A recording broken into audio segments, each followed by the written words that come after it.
Nasaan na ba ang pagbabago sa wala pa rin pala kami mga bulag sa katotohanan yung nakakakita na kayo nga ito pumapapel pati ba naman ngayon nakikipagplastikan pa bahala na kayo sa buhay nyo basta wag nyo kong gagawin tanga wag nyo kong gagawin tanga wag nyo kong gagawin tanga wag nyo kong gagawin tanga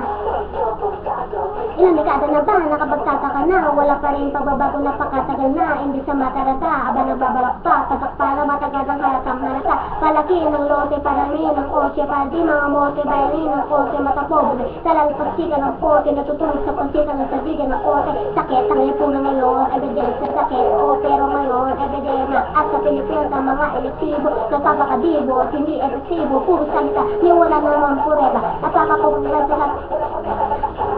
ano ang solusyon kung lahat na nakikita ko isang nasaan na ba ang pagbabago wala pa rin pala kami mga bulag sa katotohanan yung nakakakita na tayo nga ito pumapapel pati ba naman ngayon nakikipagplastika pa bahala na kayo sa buhay nyo basta wag nyo kung gagawin tanga wag nyo kung gagawin tanga wag nyo kung gagawin tanga wag nyo kung gagawin tanga wag nyo kung gagawin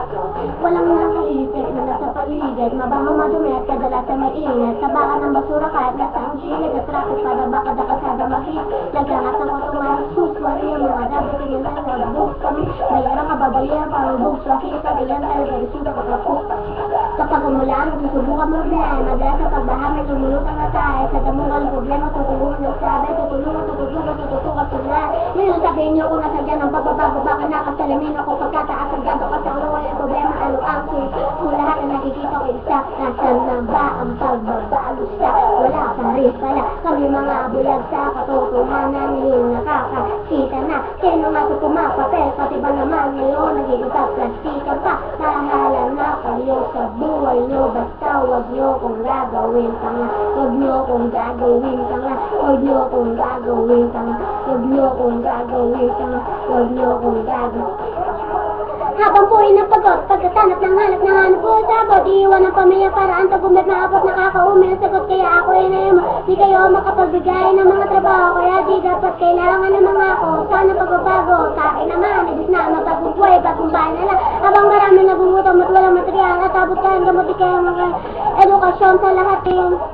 kayo ang boss, yung nataon din yung kaya pakinggan. Maganda ang kinabukasan na orasan yun. Di ba dapat ngayon ang kinabukasan na on kinabukasan ng problema, ano ang solusyon? Kung lahat ang nakikita ko isang nasaan na ba ang pagbabago sa wala pa rin pala kami mga bulag sa katotohanan ngayon nakakakita na kayo na nga ito pumapapel pati ba naman ngayon nakikipagplastika pa bahala na kayo sa buhay nyo basta wag nyo kong gagawin tanga wag nyo kong gagawin tanga wag nyo kong gagawin tanga wag nyo kong gagawin tanga wag nyo kong gagawin tanga wag nyo kong gagawin tanga wag nyo kong gagawin tanga wag nyo kong gagawin tanga wag na wag